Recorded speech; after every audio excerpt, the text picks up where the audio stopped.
What many of us are missing in modern life is a rite of passage that brings us into an expansion on our path through sacred initiation. And when that rite of passage is performed on sacred lands that have magical beings like Ireland, it can be even more incredible. Today's guest is Neils Vantzuriel. For over 10 years, he and his partner have guided highly successful women into Ireland's wild landscapes and to forgotten sacred sites to resolve their private ache of self-abandonment. Join us to find out more. Soul Nectar Show, the Soul Nectar Show. You're invited, delighted to discover who you are. Anything is possible if you believe. So join us on this beautiful journey. Soul Nectar Show. Soul Nectar Show. Soul Nectar Show. Well, hello and welcome everyone to another episode of Soul Nectar Show. That show where we talk about all things essence, where we gather around the campfire, we share our stories of connection to that which is greater than us, to the big mystery beyond the veil, to those synchronistic moments that lead us inexorably to a different understanding of ourselves and this planet Earth and this beautiful, majestic physical being in the midst of a whole lot of multidimensionality. And I love to have deep conversations here, as you all know. And this week, we're really going to be focusing on this idea of sacred initiation and being on land that has memory in a sacred way and has portals beyond the physical dimension to tap into ancient beings of light that, if they are so pleased, might assist you with your initiation. And for those of you who have gone with me to Peru, you've experienced this firsthand, how so many beautiful ancient temples and portals that there are in Peru. But right now we're going to talk about the other part of the world, the other side of things, and talking about Ireland and how it has many, many beautiful secrets that many people would like to tap into. And maybe if you're chosen, you'll get to learn about it firsthand from the beings of light. And so today we have Neils Vantzuriel with us, who is a rite of passage facilitator and the co-architect of the arrival method with his partner. And for over 10 years, he's guided highly successful women into Ireland's wild landscapes and to forgotten sacred sites to resolve their private ache of self-abandonment and to support us all in moving beyond the exhaustion and the traditional path of no pain, no gain, and it's all gotta hurt, into this idea that it doesn't have to hurt, it can actually be filled with pleasure. And so he does that through trance work and transformative storytelling and the understanding of the neurobiology of bliss. And so we're gonna help illuminate everyone today. And I say this all in the context of knowing that trust is important right now, and that trust is earned. And so we will weave that into the conversation, because we're also sharing this conversation within a bigger context of so many revelations about, spiritual leaders and inappropriately guiding women to revelations that they didn't anticipate they were going to have. You said that nicely. Right.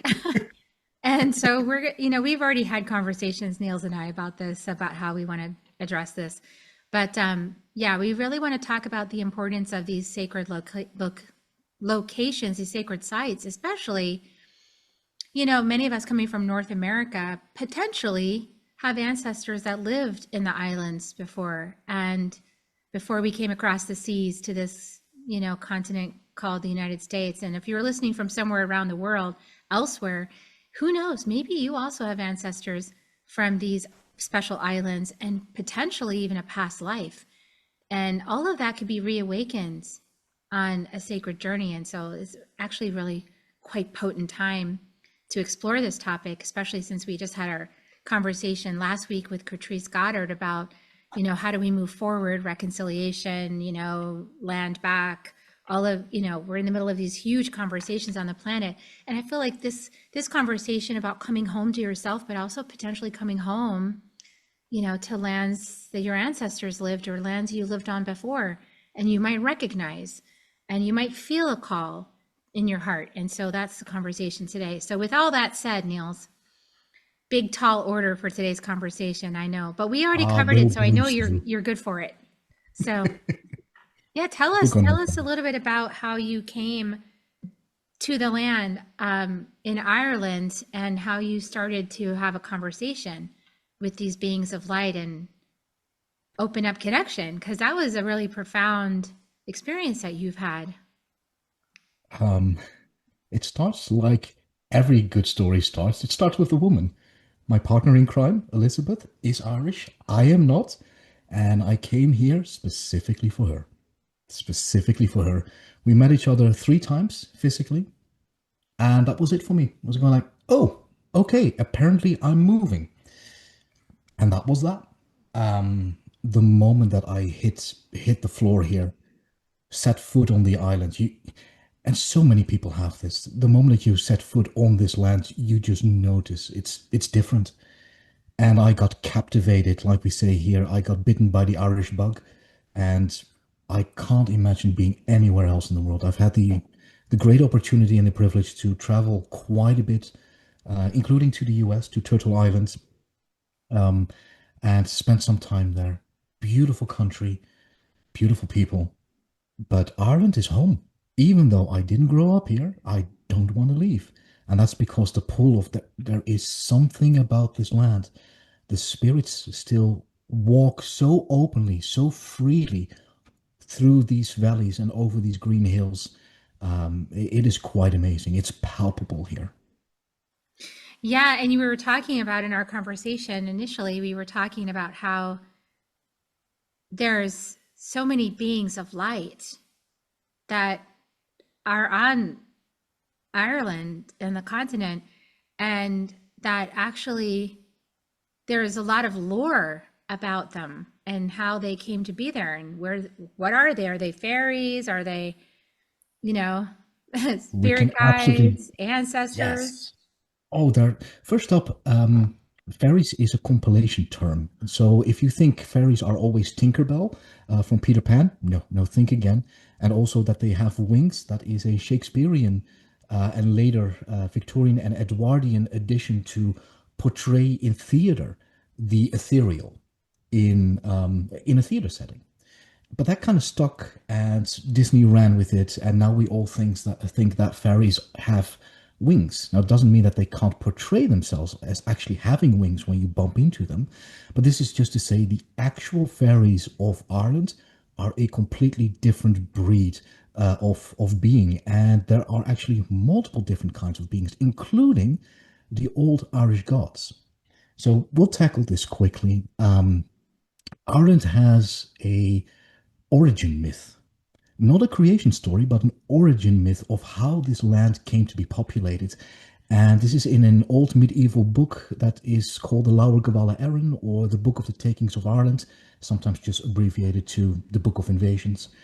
And it talks about 6 different waves of peoples that came to this island, and always central in the story and in the imagination of the ancient Irish was the connection with the land, with the goddess, with the island of Ireland. So that origin myth talks about who came to these shores, when and how did they conquer it. Now, for our purposes, we'll talk about the 2 last waves, which are wave 5 and 6.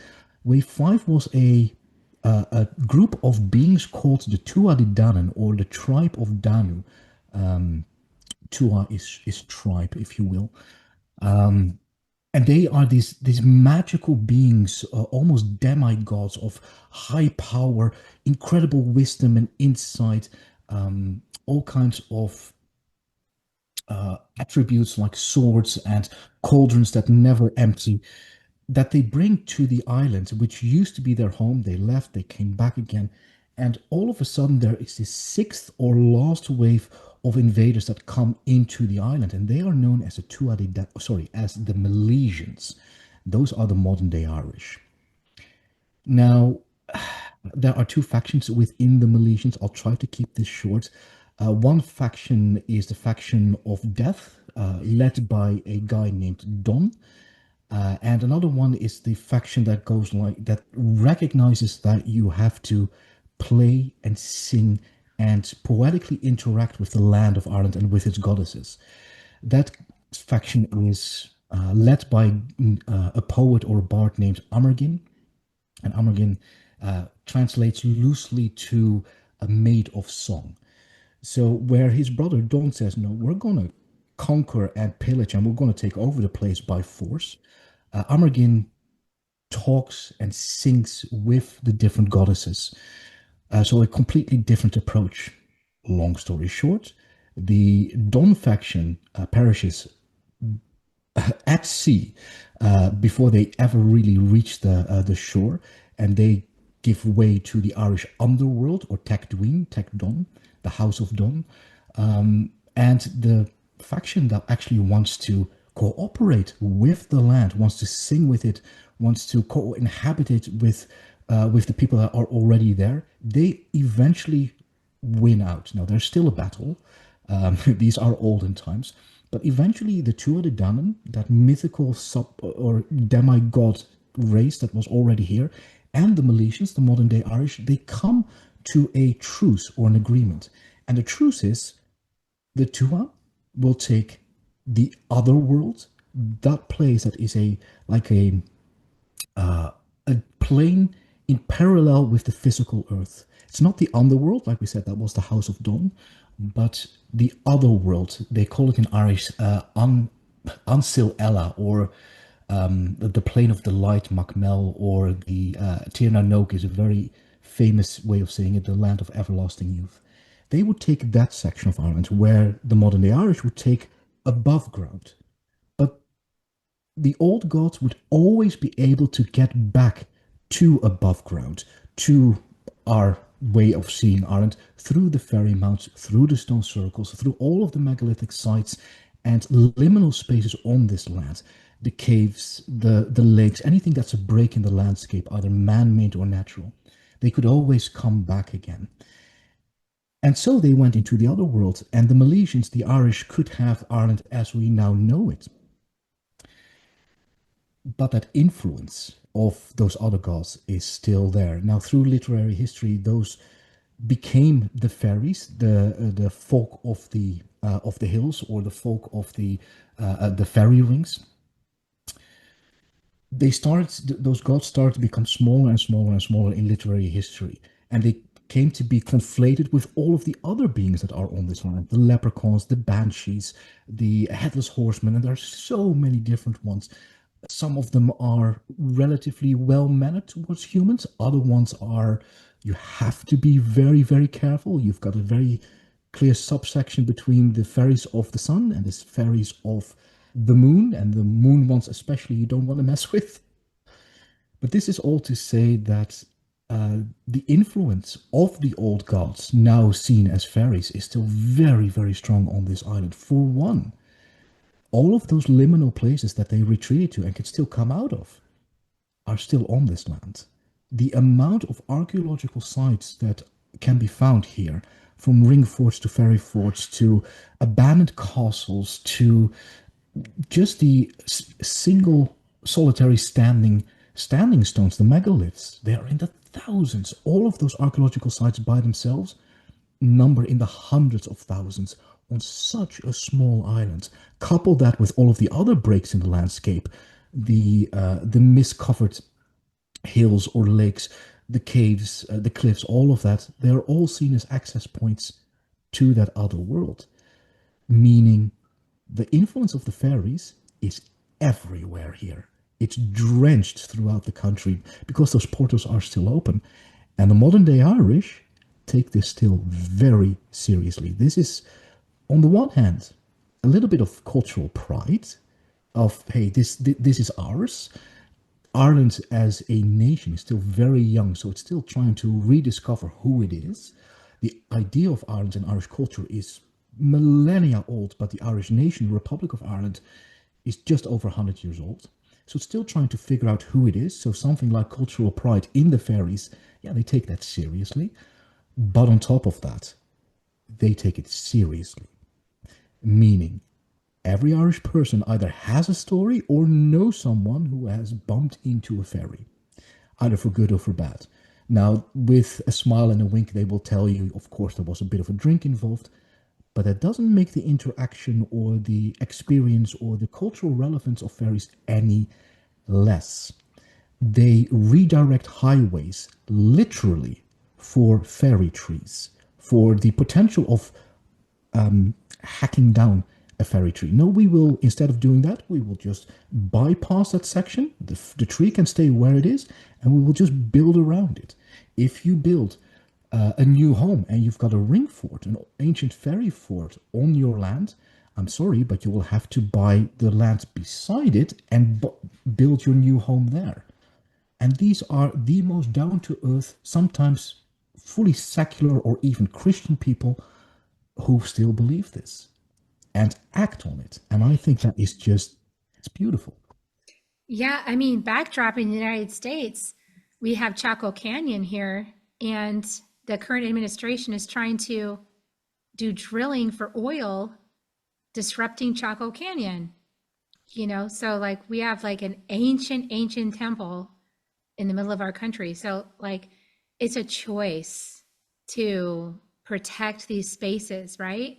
And to honor the beings of light that move through those spaces still, still happening. Chaco Canyon, I've been to it, and it happens there too. It's like very powerful to meditate there.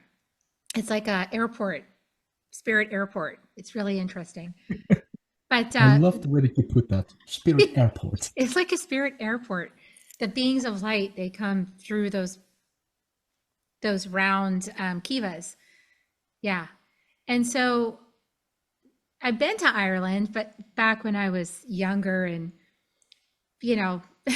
just unaware of a lot of things, right? Curious, but unaware.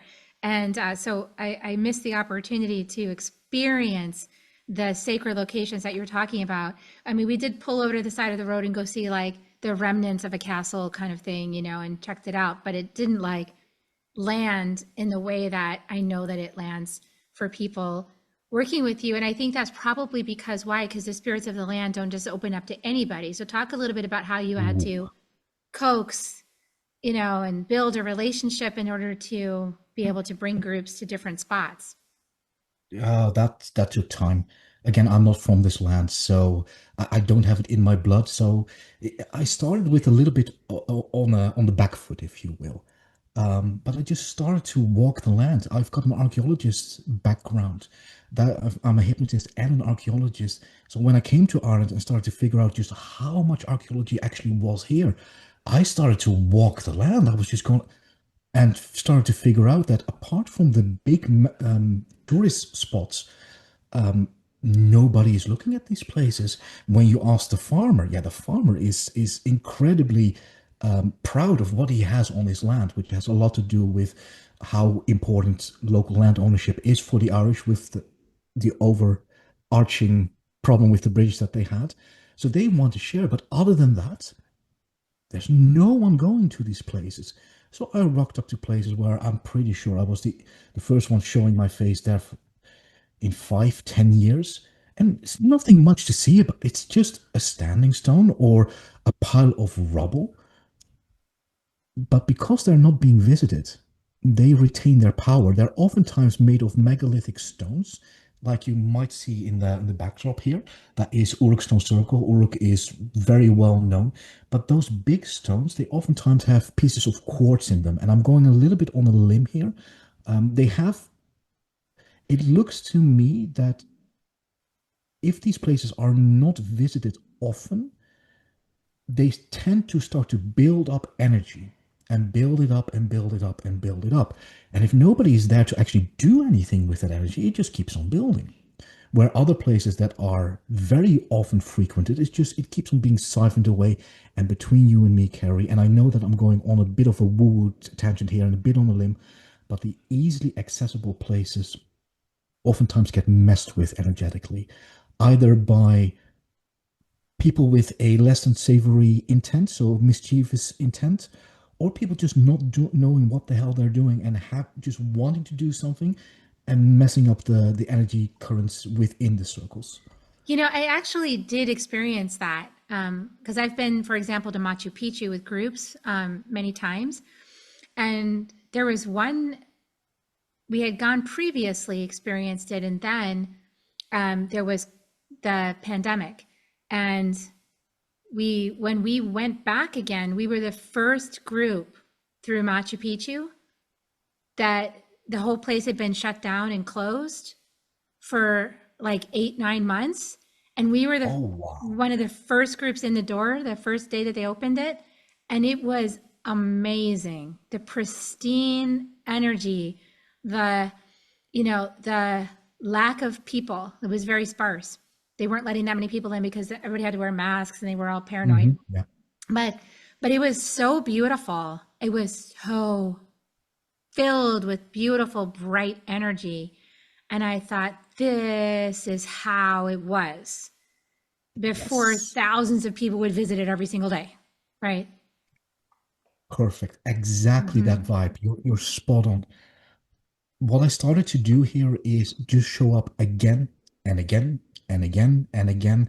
It's like building a relationship with a lover or somebody that you want to seduce, if you will. I was just so fascinated by what I was finding in nature.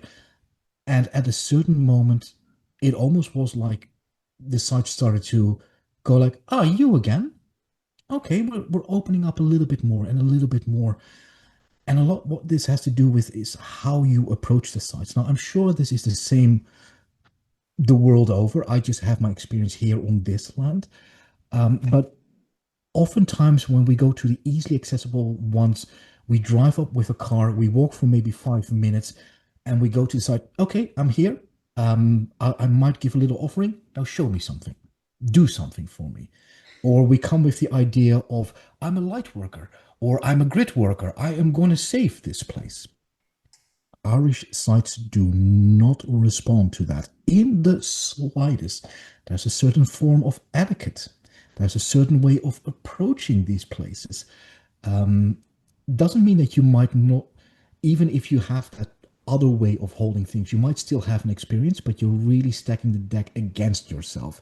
If, on the other hand, you start to walk and really do this the way that the ancients used to do this, actually go walking. If you went to an ancient site, a valley over, that would take you about a day to get to. So you had to prepare, you had to bring your own food, you're sweating, you're fighting off mosquitoes and midges and randy sheep, which is an issue here in Ireland. Okay, focus. Basically, you are in a completely different consciousness state the moment that you arrive.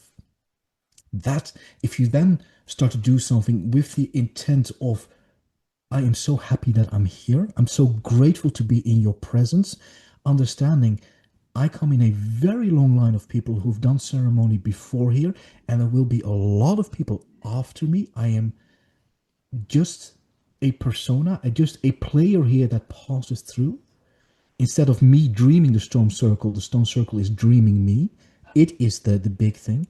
That kind of a awareness, the places are way more receptive to that. And then something might happen. Whatever that is for you. But just showing up going like, I'm going to do grit work. Not a bad thing, not a bad intention, but there's a lot to be said about etiquette. And that is, I've really had to learn that as an outsider. As an example, there is a peninsula here that I've taken clients to for years on end. Beautiful, beautiful, beautiful. But I always had the feeling I'm not allowed to go to the central spine of mountains in that peninsula. I was always only allowed to walk the edges. Beautiful. We had fantastic ceremonies at the edges, at the cliffs. And on one day, I got the go ahead. You're allowed now. And I found another sacred site. I was going, okay, I was it was basically just a gestation period for me to show that if with constant showing up again and again, if I if I was who I said I was, if I could actually walk the walk instead of just talking about it, could I actually consistently show up in that way? And then I got permission etherically and found a site that blew me away. Um, so yeah, it's just you are on a bit of a on the back foot as a foreigner, but that doesn't mean that you can't make a place your home. We've noticed so much here, Kerri, that yes, a lot of people that come and work with us, a lot of the women that work with us are from the Irish diaspora. They have Irish lineage and Irish blood coursing through their veins, and the land is calling them home, unequivocally. But also people who have nothing to do with Ireland whatsoever are still being drawn to this country, and they have experiences. And behind the scenes, I mentioned this one instance where somebody of Native American descent came to a site, crests the hill, looks upon the stone circle, and goes like, "Oh my God, I remember this place." Now, if that was a fluke of the, I don't care, because that person was changed in that moment. Had nothing to do with Ireland, but apparently work needed to be done. So what we are noticing is that Ireland is calling its people home, regardless of the blood connection, yes or no. I love that. I love that conversation because, as many of us have been fascinated by our ancestry over the last decade or so with different websites that help you test your DNA and do your ancestral research and figure out like where you were from and who your ancestors are and all of this. I mean, it has just, my mom's been invested in that for like probably 20 years, and just like putting together the family albums. And I just started putting together my natural father's album, his on ancestry, like going through his ancestors and figuring out where the connections are. And it's amazing to see how many from Scotland and Ireland, it was like, okay, I have a lot there. Like almost every branch comes from there. So it's just fascinating to feel that and to just notice the synchronistic timing of things, like us meeting and connecting, and then feeling that, the lore of the land and the lore of our ancestors. Because what's happened, for many of us is that we got disconnected from the magic of the land. We got disconnected from our roots in the earth and the soil. We've had a period of Western colonization, capitalistic, Christian colonization mindset that made us want to be afraid, of unseen things, and wanted us to not talk to our ancestors and told us I was evil, and, and then all the witch burnings that happened, and just, if you practice medicine with the earth, you're going to be punished publicly. And, just so much really terrible history with that now it feels like we're on the other side of a life without that magic and a life without that feminine Mother Earth connection, and a life without the invisible world. And it's a pretty harsh, empty life, and so many people now are very interested in rekindling that magic and finding out about their roots and reconnecting with the soil and having adventure in terms of, in the mystery, like something I don't expect or didn't plan in my 5-year plan might actually happen. That could change the course of my life in a moment, and that's, I think people are getting over their fear and getting curious about what could happen on the other side of the dismantling of what has been built over the last, 500 years and such. So like, yeah. And I just think about the displacement of people across the oceans to the Americas, and Yeah. how like we're such a hodgepodge of like all these different cultures and traditions around the world. But like all of us are displaced, except for and even the Native Americans are displaced. Let's be honest. They're displaced off of their actual lands onto Yeah. reservations. So like pretty much everybody in the United States has been displaced from their origins. And so yeah, this call is real. I feel like it's been real for African American people for quite some time as they've sought to find their ancestral connections to Africa. But I feel like it's starting to happen now as we wake up out of this white supremacy model, like where we just all got to be this label called white. It's like, no, I'm actually Irish or Scottish, or I have ancestry here. I'm not like white, you know? So it's like we're getting out of that weird classification system and maybe reopening and getting curious about our roots. We have lost so much. And in that, on the one hand, I am certainly not somebody that goes like, oh, this whole system needs to be burned down, simply because as an archaeologist, I see the tragedy of the whole of human history of where we come from. And for me, honestly, my life is relatively, comparatively comfortable in comparison to 200 years ago. I get a scrap and I have sepsis and I'm dead. I still have a few things to do here, but within the progress, we, in the way that Western society has done that, we have lost so much of that magic, of the connection with the other world.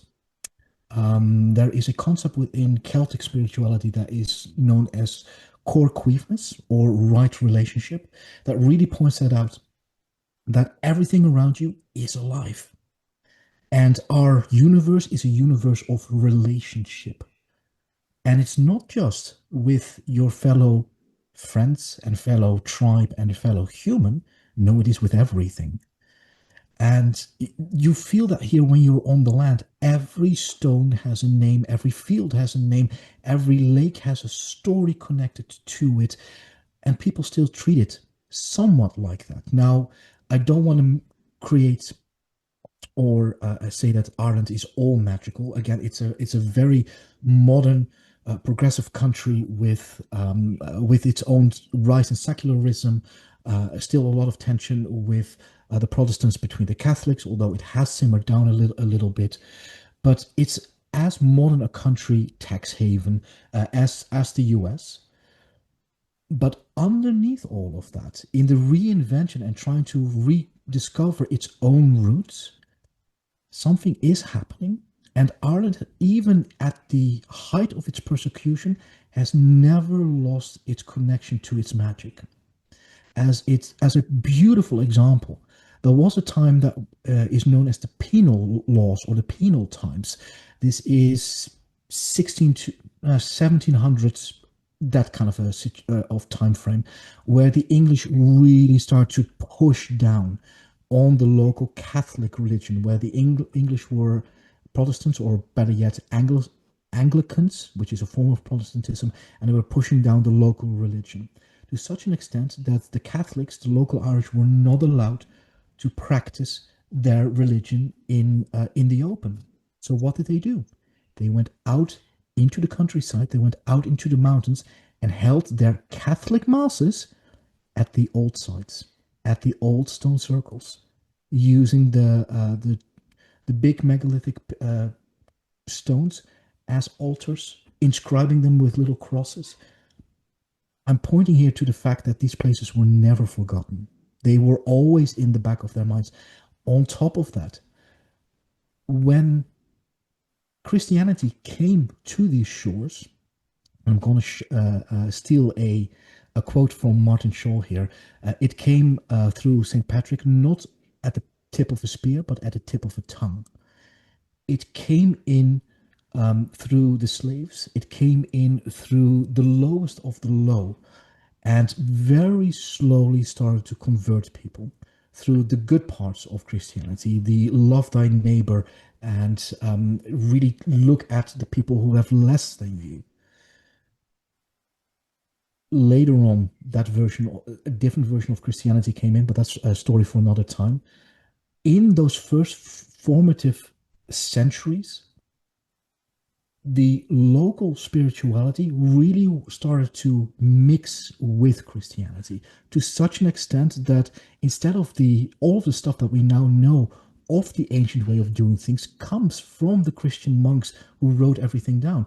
And some of them were doubtful, others made fun of the old religions, but by and large, they were incredibly respectful to the old ways of doing things. And you can see that in the way that they write about it, in the way that they try to keep the old stories alive. So what I'm trying to get at is that Celtic spirituality, Celtic Christianity was always a or a hotspot, oh dear, a nice combination. It's late here, people. I do apologize. A nice combination of the old pagan roots were never forgotten. I'm glad you said that, because after we spoke, I had a shamanic journey with my students, and I always go on the journey with them as well, and I go inside myself and take the journey as well. And we visited the upper world, and we went to the realms of the humans as one of our stops, and where an ancestor can come and give you something and have a message or something to give you. And I actually had one of my Celtic ancestors come and hand me a wooden Celtic cross, like carved from wood. I went on Etsy to try to find one that looked like it. I found something that looked a little bit like it, but it was like this Celtic cross, and handed it to me. And then was very like barefoot and wild and just with hair all kind of crazy and curly and dancing around, and then just kind of left. And I was like, okay, well, that's that. I just made contact. So I bought one of these because I'm like, I want to have this near my ancestral altar to honor, because I have a tree of life, but I wanted to honor, like, this one looked like it had much of the paganism belief. It had like the circle around the top part of the cross, right? And then it had lots of carvings inside each of the stems of the cross. It was really beautiful. The artwork is known as insular artwork. The idea here is that Ireland was very insulated. Also, the same artwork you can find in Britain as well, but it was basically insulated from the rest of the continent. The halo around it, around the arms of the cross, is known as a nimbus. Yes, for your Harry Potter fans, a Nimbus 2000. It's a nimbus. Some people say that has to do that halo either shows the holiness or the four directions. There is also a very practical aspect of this. Ireland, with its weather, there's an enormous amount of erosion going on here. If you make stone crosses without a halo here, those stone crosses, the water is going to get in there, it's going to freeze, it's going to expand, the arms are going to fall off. So there's also a very practical aspect, but that doesn't negate all of the other stuff. When the Christians came to this country, the biggest influx here was a form of Christianity that's known as monasticism. Because Ireland was so far, it's an island off the main coast of Europe. It's really out there in the Atlantic. So a lot of monks came here to do monasticism, to basically have a little cell on an island and fish and hold or have goose, sell the goose eggs at the local market, and just take the rest of your life and contemplate and meditate on the divine. So it was a very elevated version, if you will. So monasticism and the old monks were incredibly important for the foundation of Ireland. And later, when the Roman Empire fell and a lot of Europe fell back into not being able to read or write, and into the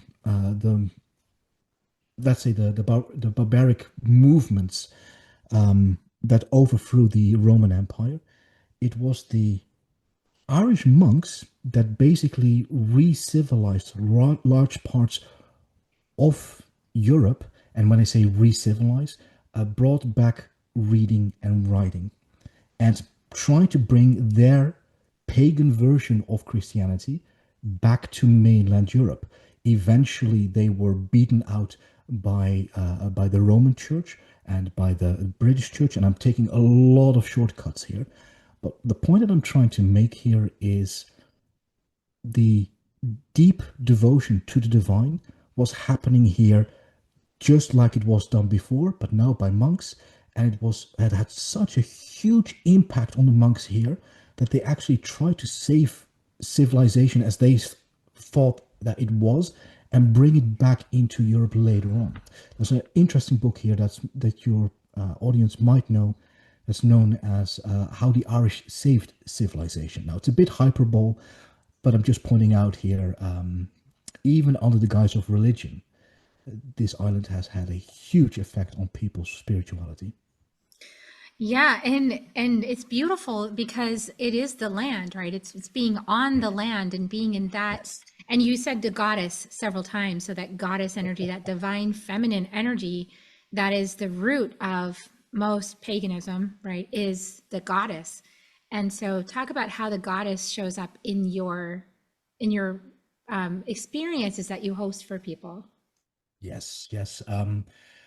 Privately, we've been, and not privately, we're starting to hear this more and more. Ireland is the island or the land of the goddess, and I know that is a big title, but we stand behind it.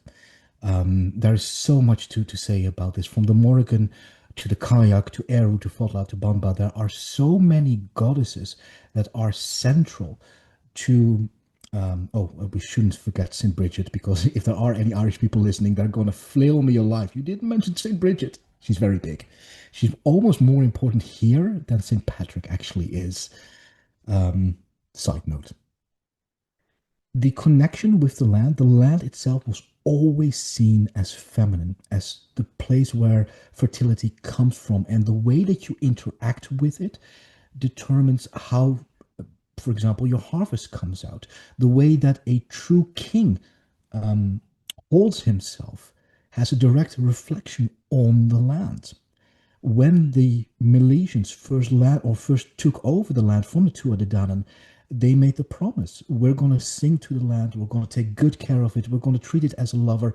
They neglected on that, and they didn't honor the goddesses from the Tuatha Dé Danann with the right tribute, and the land started to really falter. The harvest started to fail, and the land started to suffer until the Tuatha Dé Danann came above ground and said, "Hey guys, you're not really holding up your side of the deal. This is what you need to do to honor us, and otherwise this land's not going to produce anything." This has always been in the consciousness of the Irish. It is such an integral part, and one of the things that we do in our ceremonies is, again, right relationship, corcuivness, is honor the goddesses and first just introduce you to them. On day 0, we go like, "Hey, this is Kerri.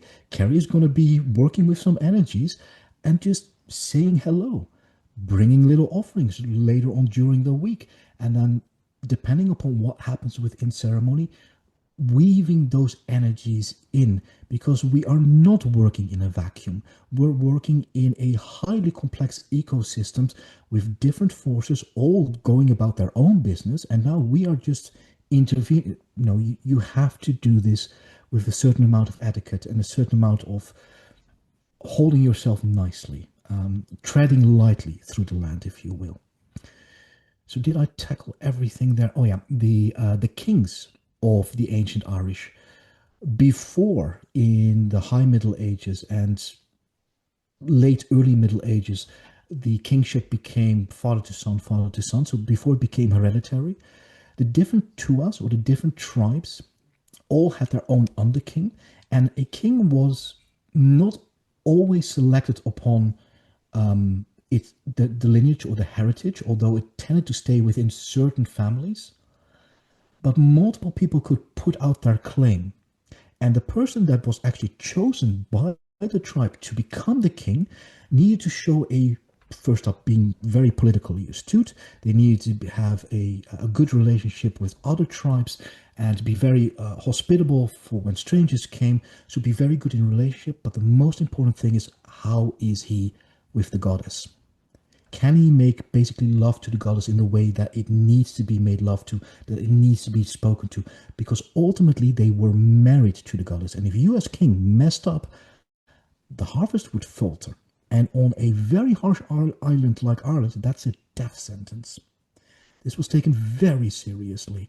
Ireland in the summer, when the tourists come, beautiful, heaven on earth.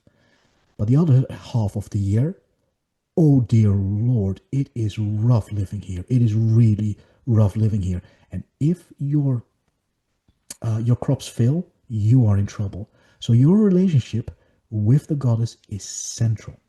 The goddesses of Ireland were always seen as sovereignty goddesses. There are so many tales about sovereignty and the right to rule either a kingdom, a land, or your own self that are connected with the goddesses.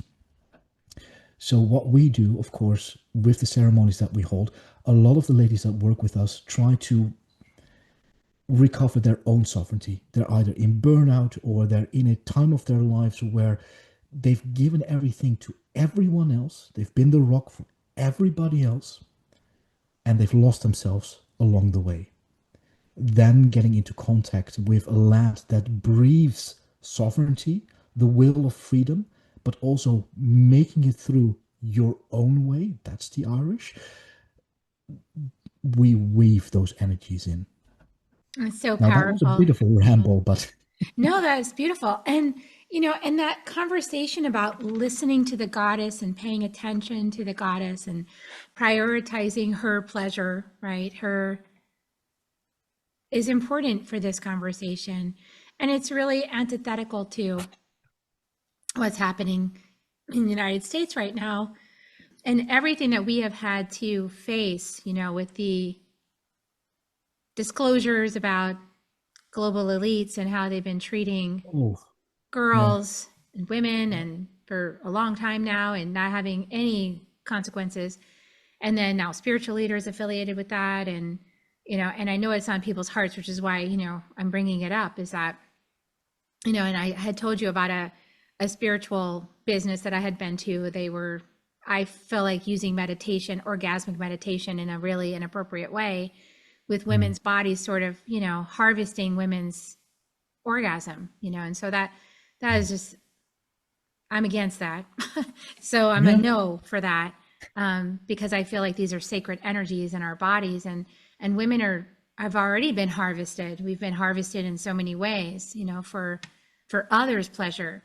And so what you're talking about here is more about allowing a woman to navigate her own pleasure, is what I heard you say when we had our first conversation. So talk a little bit about that and how that plays out in your retreats.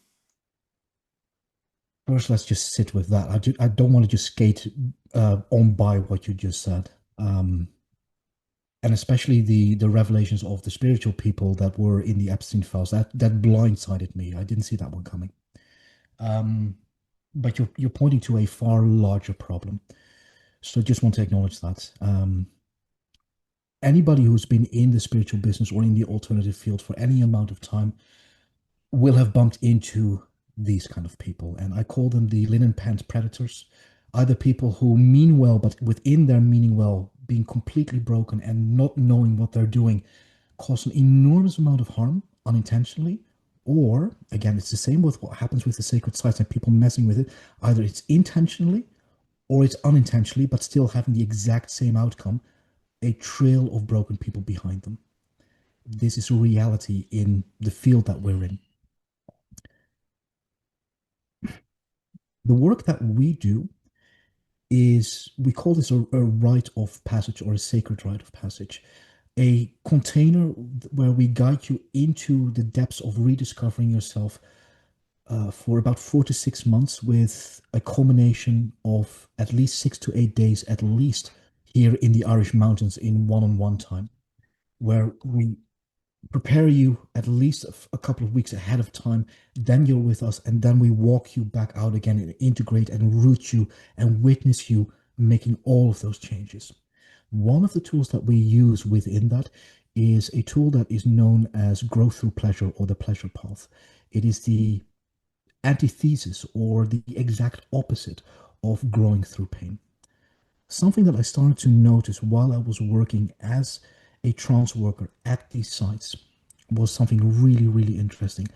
The better that the women, and I work specifically with women for multiple reasons which we can go into, but the better that the women felt while they were in trance, the deeper the psychological, the identity level work would tend to stick the moment that they went back home again. Now, you still have to do a lot of work when somebody goes home. It is not a magic bullet, but the more pleasure that they felt, the better that they felt, the more joy or awe or inspiration or pride, the deeper that those things started to stick. And I wanted to go like, okay, I'm witnessing this. What the hell is going on? So being an archaeologist, being a hypnotist, always digging underneath the surface, I started to go into neurobiology and started to figure out what is going on with my clients. And I started to figure out there are actually pathways in our neurobiology and in women's neurobiology specifically that prime them to not only have to grow through pain, but that they can grow through actual pleasure as well. One way that we do this is, for example, anytime that you do the right thing for that new person that you want to become, we teach you to feel waves and waves of goodness through your body. That can be any pleasure that you choose. That can be pure joy. That can be spiritual bliss, whatever you want it. And on the other hand, so it's basically a reinforcement mechanism. On the other hand, there is the option of going into heightened states, and those heightened states release so many neurochemicals that are primed to change the actual wiring of your brain, of who you are and how you hold yourself. It tunes down the inner critic and all of the prison guards of the analytical mind. Pleasure is fantastic in what it does on a neurobiological level for change work. Now, I won't go into any more details there, but this is one-on-one work. That means a bald, bearded guy in the mountains of the middle of nowhere is taking you to sacred sites to do pleasure work. Yeah, let's just sit with that for a moment. Every single alarm bell that you have should be going off. The only thing that I can do is go like, yeah, that's true. Trust is earned. You show up ahead of time with people and you show them exactly who you are, what you are willing to do with them, the framework, the boundaries within those frameworks, and then you bloody hold yourself to that. The pleasure work that we do is the clothes they stay on. I touch people on the wrist, on the elbow. I might hold you by the back of your neck if you're at the edge of a cliff so that you don't fall off, because then we're in a whole other section of problems. But that's where it stops. And then we teach you to get into contact with the reward centers in your own mind, and that you can become fully self-dependent upon your own pleasure, your own reward systems. That if we never see each other again, doesn't matter. You've got access to those things that every time that you do the right thing, you feel amazing. It's, again, one of the tools that we use, but it's a very impactful tool because it changes everything. What if every time that you come home and you say no to that annoying boss, or that you state your boundaries and that you hold your boundaries, you don't feel guilty, you feel a wave of pleasure? What would that change? That's what we teach the women that we work with, among many other things, within that larger container. There is a lot of trust that goes into this. But you feel safe, you feel cherished and held, protected, you feel anchored. That's my job. Number one, guiding you to the places. But on top of that, anchoring you so that you can do the work. And then from there, we see what happens. And I do mean that. We see, what do you want to work on? Because let's be honest here, I'm 43.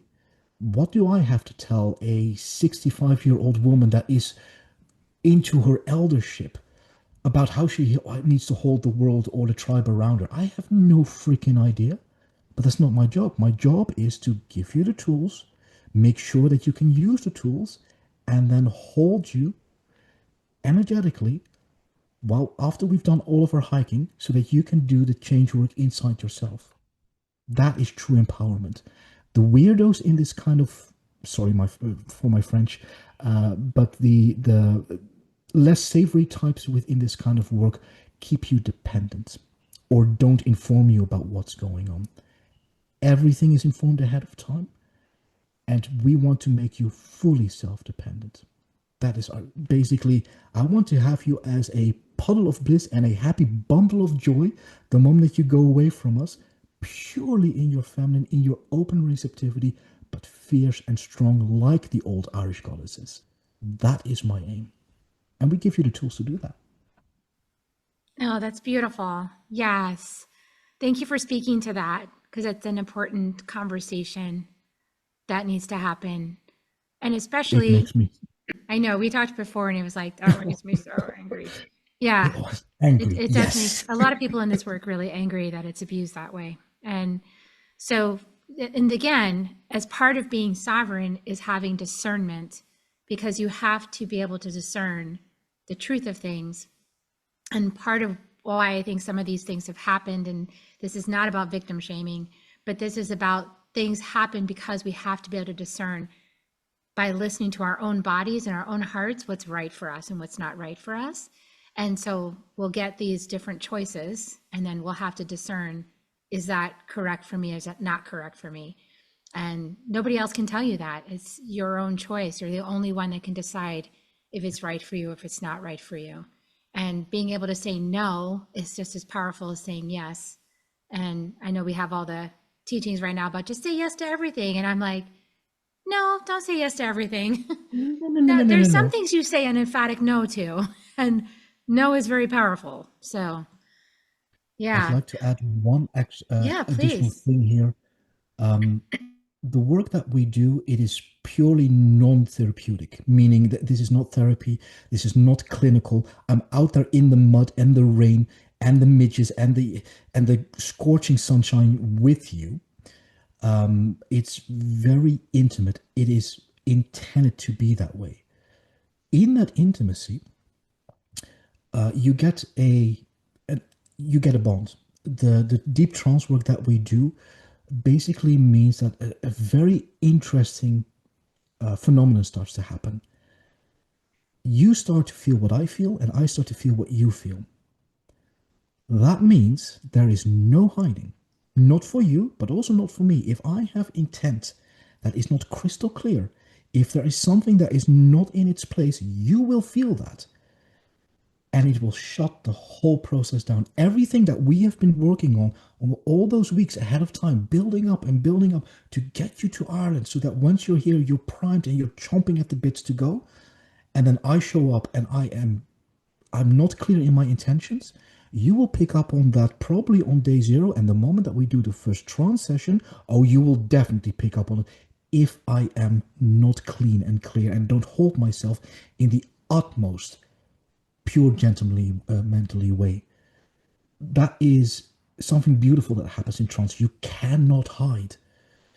So it is a constant process of trusting and letting go more and more and more. And within that safety, it is so good for somebody else to drive for just a moment and to show you what you are actually capable of. To be go like, this person doesn't want anything from me. I can just let go and see whether, oh dear Lord, this is possible.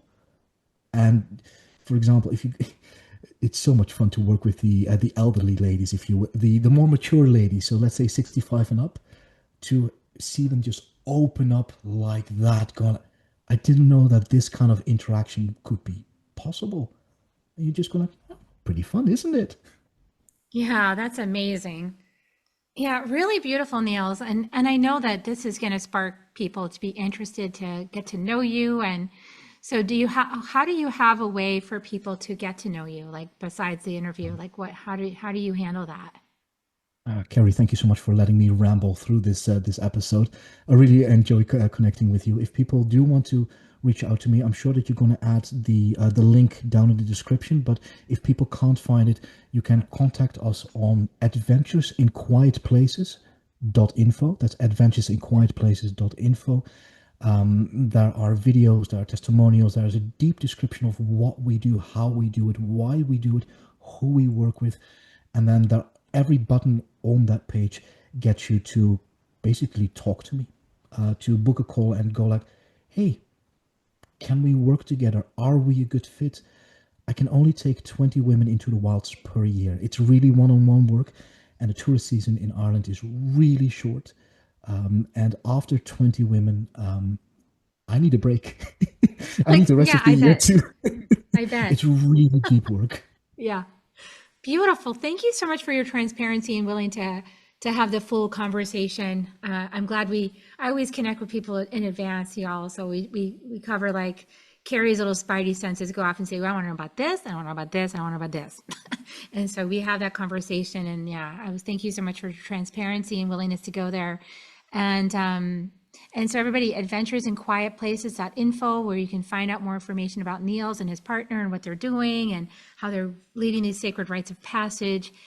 And so we're going to end with kisses. One last thing, Kerri. Oh, okay. I'm so sorry. I'll make it very okay, quick. One more I know thing. That you have to jump. This is the last thing, purely as for something for your audience to take along with you. So we've been, the last little section of our talk, we've been really clear on safety, sovereignty, keeping your own boundaries. As a trance worker, please take this along. Trance happens all day, every day, and oftentimes it happens when we don't expect it. If you are ever in a situation where, one, you are learning something new or are in a new situation, couple that with an authority figure, those two, new situation or new place with an authority figure, your subconscious mind is wide open. Be very careful who you're listening to at that time. Don't just take anything in, because you're slipping into a altered state really quickly in those circumstances. Couple that with physical activity. Okay, we use that for good with the hiking, but think, for example, boot camp. People are not brainwashed, but things get into the subconscious. Be careful, be aware. Hope that was helpful. Thank you so much for that last nugget. Ooh, appreciate that, Niels. Thank you so much. That's good. Mindfulness. So everybody, like and share, subscribe to this episode, and also be sure to share it with anybody that you think would be interested in this kind of thing. And I'm going to give everybody kisses now. Niels, if you want to join me, I like to give kisses to people on the way out. So here come the kisses, everybody. And we'll see you next time on Soul Nectar Show. Bye for now.